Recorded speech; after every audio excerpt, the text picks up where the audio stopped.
Thank you, Dr. Yoakum. By the way, like she said, she's going to be outside to sign her book if you're interested in purchasing one of them for a nominal fee of about $12. Now we move on to our next speaker, our very own Dr. Lynnette Kennison.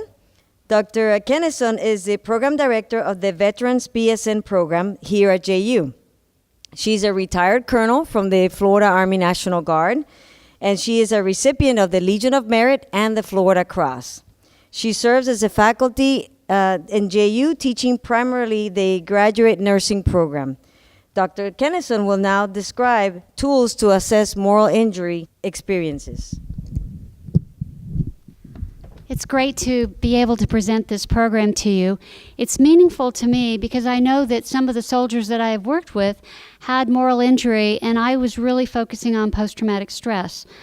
One of the remembrances I have, I was in Puerto Rico working with soldiers who had returned from Iraq, and I was doing groups. And at this time, the news had kind of shifted, saying that, maybe this war wasn't about weapons of mass destruction. Maybe this war was about oil and about money. And I can tell you that the group dynamics that were happening, there was a lot of anger and cynicism and sarcasm occurring, like, why did my friend die? Why was I out there fighting? Why am I injured? Because these were soldiers who had come back and who were working with disabilities and wondering, what was this all about? Other soldiers that I remember working with also experienced moral injury. For instance, when a truck convoy driver that hit an IED and the passenger fell out and was killed both by the IED impact and the truck running over him. And that what this person experienced most was guilt. Like, why wasn't I the one in the passenger seat? We changed, and why wasn't I the one that died? And so it was, the trauma was horrific, but that sense of guilt and responsibility was something that this person had a real difficult time getting through. And part of what happened was that I went with him to the wife of the person who died. We went to visit her because he just felt he felt shamed. He felt like she would hate him because he was supposed to be with him and protect him. And that reunion with her actually made a huge difference in he felt forgiven in some sense. I didn't know it in the terms of moral injury at that time, but it makes sense to me now. Okay. So some of the things that we just talked with, just to kind of review a little bit, I'm going to talk about a moral injury instrument, because when you're working with veterans and people who have been in combat situations, how do you begin to make this talk happen? And there was an instrument developed that, because this is a relatively new concept, that can be used as a self-report instrument, that the veteran can fill it out in his own time and present it, or it can actually be used by the person who's providing the care to go through the questions and do some talk along with each of the questions that are there. So negative consequences are associated with war zone stressors that transgress military veterans' deeply held values and belief. And this is what Dr. Yoakum had emphasized. It's an emerging construct, and I think this is new. So research is new, and the research with this tool is actually very new. There's very few research that has been conducted to validate the tool. And this tool that I'm going to talk to you about is actually a tool that measures moral injury experiences and not so much symptomatology that results from it. So first you have to identify if there's a significant number of experiences, it's likely that the person is then going to have symptoms from those experiences. Military service can confront service members with experiences that undermine their core sense of humanity and violate global values and beliefs. And, okay, next slide. Just another, shock kind of situation of what happened, what was I involved in. Go ahead. I think this was interesting because when we talk about moral injury, we're talking about how are people prepared. For instance, when we talk about killing, which is part of what soldiers do, I talk about soldiers having been in the military, the Army. It is acceptable to kill dangerous beasts and threatening animals, but not humans. This is how we feel. The enemy has to be a Nazi, terrorist, gook, infidel, capitalist, or godless devil. They really can't be human. They must be inhuman and monstrous. Marine general prior to the assault on Fallujah. There are only thugs, mugs, terrorists, and murderers in there. And finally, Special Forces officer in Southeast Asia. I had to pretend I was killing a cobra coiled to strike. If I didn't, it was almost impossible to take that first shot. And that the sense of moral violation may not occur in the battle zone, but it may occur coming home and reconstructing and rethinking about what did I go through, what happened.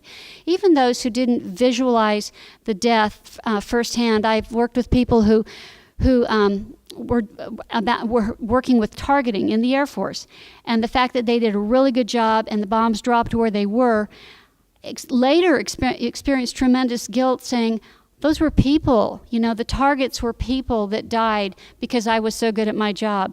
And that was hard to wrap the arms around. Okay. I'm going to talk about morally injurious experiences, because that's what this questionnaire actually addresses. And the questionnaire is in the centerfold of your program. And it was put there so that you could actually pull it out and use it in a clinical setting, or use it for someone just to have some self-information. So morally injurious experiences include perpetrating, failing to prevent, bearing witness to, or learning about acts that transgress deeply held moral beliefs and expectations. And they are a betrayal of what's right by someone who holds legitimate authority in high-stakes situations. So some of the things that are morally injurious have to do with leadership and feeling that leaders betrayed them, that the guidance they got or the things that they were asked to do violated their moral core belief system.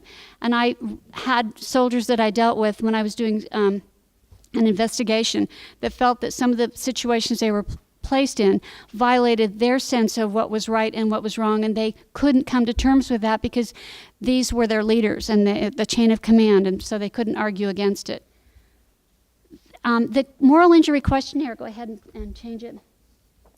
It's actually covering 6 general domains, and most of the questions have to do with experiences, but some of them also have to do with symptoms. Some of the questions actually give a choice of I was witness to or I did something. And the reason for that is when you talk about killing a civilian, sometimes people would have a difficult time endorsing that comment for both personal reasons and for possibly legal reasons. And so in order to understand the conflict, the tension that a person might be experiencing, it was put into the I witnessed or I participated in a situation. So there are acts of betrayal by peers, leadership, civilians, or the self. And there are actually, as you can see, 19 items on this questionnaire. There are acts of disproportionate violence inflicted on others, incidents involving the death or harm to civilians, violence within military ranks, and that, I especially think about Vietnam and what happened in Vietnam and the stories that I was told as far as violence to within military ranks. Inability to prevent death or suffering, and again, some of that is witnessing, not being able to care for others, injured children, women, whatever, and ethical dilemmas and or moral conflicts. Okay. So the directions is at the top of the questionnaire that you can see. Serving in the military can entail exposure to many stressful events. It's kind of like preparing people to what they're going to see on this paper, on this questionnaire, may be upsetting. And hopefully if they're doing it in the context of a counseling situation, that they will give themselves permission to think about what their experiences were and to try to honestly endorse those so that the person they're working with can actually help them. Considering your possible war zone deployments, because many times our military go back for multiple deployments, and military service in general, please indicate how often you experience the following types of events. Now you'll notice on the questionnaire at the top it says never, seldom, sometimes, and often. And the authors of this questionnaire actually had numbers as well, 1, 2, 3, 4. And the idea is that you would then do a summary of the mathematical numbers that they had, and the higher the numbers, the more concerned you would be as far as their exposure to injurious events and therefore symptomatology that they may have. Now, what's wonderful about this is this questionnaire is in the public domain. You're free to use it, to copy it, to use it in clinical settings, and I'm a consultant to the Vet Center, and they do wonderful, wonderful work there. And they also do surveys, for instance, some post-traumatic stress disorder military checklist. This would be another tool that may be useful in identifying what are some of the experiences that that person from the military has gone through, so that as you then begin that journey of talking and healing, you have some idea of what happened. Now the scoring, because this is so new, there are not cutoff levels of scores for this is serious, this is very serious. But I think from the research that was done, and they did research with a group of civilian veterans, and they compared them to a group of veterans who were in a clinical setting, who were being treated for severe post-traumatic stress. And they not only did this questionnaire, but they also did questionnaires like the PHQ-9 for depression, a suicide questionnaire. They did this moral injury questionnaire. And what they discovered was the veterans in the community who were not in treatment, their scores were much lower on this questionnaire than those who were clinically being treated for post-traumatic stress, depression, anxiety, those different problems that veterans experience. It also uniquely was significant for identifying a higher risk for suicide. And right now we're really concerned about suicide and what's happening with our military. So taking this inventory may be another tool in assessing veterans who have been in a combat area. Again, there are 19 questions. Interestingly, at one point when this was first started, there was a question about sexual trauma, and the question was, I was sexually traumatized. But the research groups had males, primarily males, and it wasn't significant in the research to indicate that that was part of the questionnaire that was valid. Part of the problem probably was they didn't have females that would maybe have endorsed it much more frequently.